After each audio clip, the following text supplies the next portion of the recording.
Refined sugar, table sugar किंवा ज्याला आपण जेवणातली साखर म्हणतो, खाणं योग्य की अयोग्य? तर त्याचं उत्तर आहे अयोग्य. नमस्कार मित्रांनो, मी आहे डॉक्टर शरद मोहरकर आणि आपण पाहताय क्लिनिकल माइंड्स. मित्रांनो, आपल्या आहारामधला एक पदार्थ जो जर आपण बंद केला तर त्याचे खूप सगळे हेल्थ बेनिफिट्स आपल्याला मिळू शकतात, असा पदार्थ कोणता असं जर मला विचारलं तर मी सांगेन टेबल शुगर. असं का बरं? चला तर मग आपण जाणून घेऊया.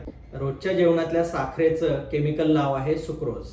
सुक्रोज बनलेलं असतं फ्रुक्टोज आणि ग्लुकोज पासून. इतर पदार्थांमध्ये जसे फायबर्स, मिनरल्स किंवा विटॅमिन असतात, तसं रोजच्या आहारातल्या साखरेमध्ये यापैकी कुठलीही गोष्ट आढळत नाही.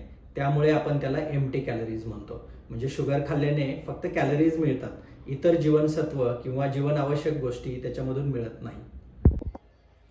साखर किंवा सुक्रोज हा सिंपल कार्बोहायड्रेट आहे. म्हणजे काय? तर हा कार्बोहायड्रेट किंवा साखर आपण खाल्ल्यानंतर आपल्या पोटामध्ये गेल्यानंतर काही सेकंदामध्ये ती ग्लुकोज आणि फ्रुक्टोजमध्ये कन्वर्ट होते आणि लगेच ब्लडमध्ये ओढली जाते.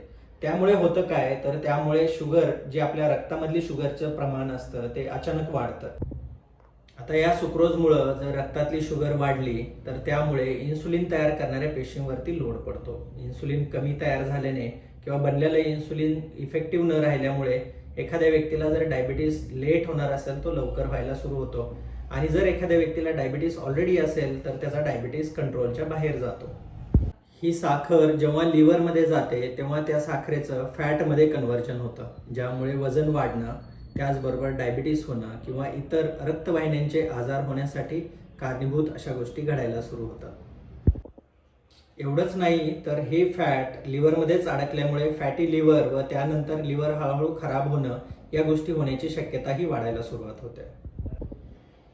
ही साखर त्वचेमध्ये जाऊन त्वचेचं कोलॅजिन किंवा इलास्टिन खराब करायला सुरू होते. त्यामुळे माणसाची एजिंग थोडी ॲग्रिवेट व्हायला सुरू होते. त्याचबरोबर दातामध्ये अडकलेली साखर हळूहळू दात किडण्यासाठीही कारणीभूत ठरायला सुरू होते. तेव्हा मित्रांनो, साखर आणि साखरेपासून बनलेले पदार्थ, अगदी जेवणानंतरच्या शुगर कोटेड बडीशेपपासून ते अगदी शीतपेयांमध्ये वापरलेल्या साखरेपर्यंत जेवढे साखरेचे पदार्थ असतात, ते जर आपण टाळायला सुरू केले तर आपल्या आरोग्याला नक्कीच त्याचा लॉंग टर्ममध्ये आणि शॉर्ट टर्ममध्येही फायदा होऊ शकतो. धन्यवाद.